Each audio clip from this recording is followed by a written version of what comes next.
England, Australia, Pakistan এই তিন cricket board ICC থেকে যা লভ্যাংশ পায় তার থেকেও বেশি আয় করে ভারত। কি এমন সুসম্পর্ক আছে বিসিসিআই আর আইসিসির মধ্যে?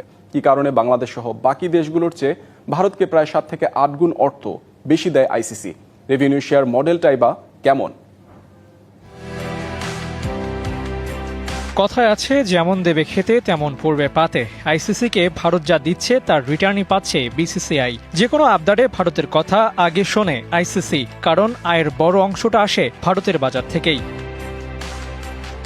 মোস্তাফিজ ইস্যুতে ক্রিকেট দুনিয়ায় তুলকালাম হয়ে গেল, অথচ ভারতকে কেউ এক বিন্দুও টলাতে পারল না। টলাবেই বা কি করে? এই ভারত থেকেই তো আইসিসি আয় করে সবচেয়ে বেশি মিডিয়া রাইটস। বাংলাদেশি মুদ্রায় প্রায় 36,000 কোটি টাকারও বেশি মিডিয়া রাইটস পায়। 300 কোটি ডলারের প্রায় 70 থেকে 80% আসে ভারত থেকে। লোকবল বেশি, খেলার চাহিদাও বেশি, তাই ভারত শুরুতেই টাকার মায়ায় আইসিসিকে বেঁধে নেয়, যার কারণে বিসিসিআই এর সাথে কেউ মুখোমুখি হলে ভারতের হয়ে গলাবাজি করে আইসিসি।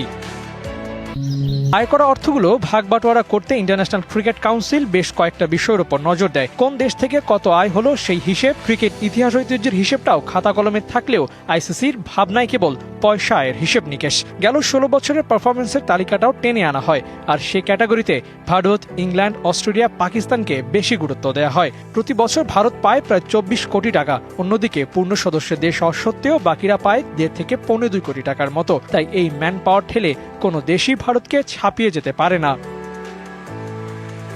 আইসিসির আয়ের খাতে ভারত কিংবা পাকিস্তানের মতো দাপট দেখাতে পারে না বাংলাদেশ, যার কারণে রেভিনিউ শেয়ারে অনেকটা তলানিতে পড়ে থাকতে হয় বিসিবিকে। মাঠের পারফরমেন্সে টাইগাররা আরও ভালো করতে পারলে বাড়বে তাদের ব্র্যান্ড ভ্যালু, আর তখনই আইসিসির তরফ থেকে মিলবে মোটা অঙ্কের অর্থ।